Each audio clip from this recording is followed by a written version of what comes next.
I'm sure you've answered many times, but how did that all come to be? Back in 2015, 2014, every media Like company. that's back in the day to us. But it kind so of old. is. It kind of is in like a shift in media. No, I know, for you sure. know?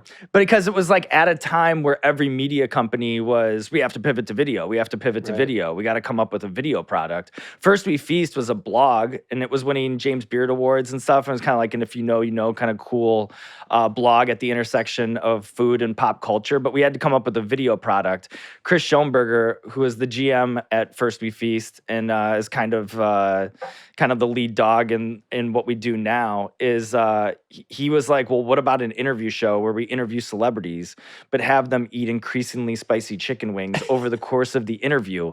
And another But that was thing, that was the idea from the get-go, not that it developed into something. The idea was that because when that was his idea. What we wanted to do is basically, we saw a celebrity interview show as being viable because we were in this magazine office where you'd see celebrities walk in the halls all the time. So you're like, well, we're close to it, so maybe we can do a celebrity interview show. But then we were like, celebrity interview shows are boring. How do we make them not boring? Well, the reason they're boring is because every guest is in this PR-driven flight pattern. So what can we do to disrupt that? And his idea for that was, well, what if we had them eat increasingly spicy chicken wings over the course of the interview as a way to break them down?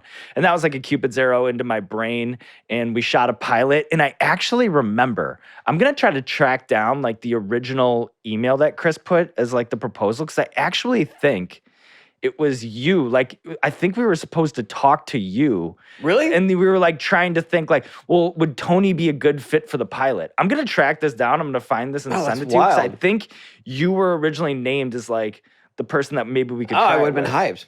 But He would have. I feel thankful that I got to do it. But I like it that it's your guys' idea, or it's his idea, and you went with it. But also, you weren't really, I mean, I talked to you about this before. You weren't a massive spicy food fan, right? No, not at all. Or I didn't have any sort of pedigree. You know, I didn't have like a real foundation or anything. You just had to become that. Because the thing is that show, we're just the guest eating, and I'm just sitting there like an FBI interrogator while they're underneath the swinging light. Like, what self-respecting person of consequence is like gonna do that? You know what I mean? Like, you might be able to get like a pilot shot, but you really have to have that trauma bonding, that shared experience with the host for like the guest to kind of put up with that. And then the other side is like the interview, try to put together what's hopefully like a thoughtful and career spanning interview so the guest kind of forgets this experience, this painful But were you experience nervous to be an interviewer? Not really. I think I had almost. Because you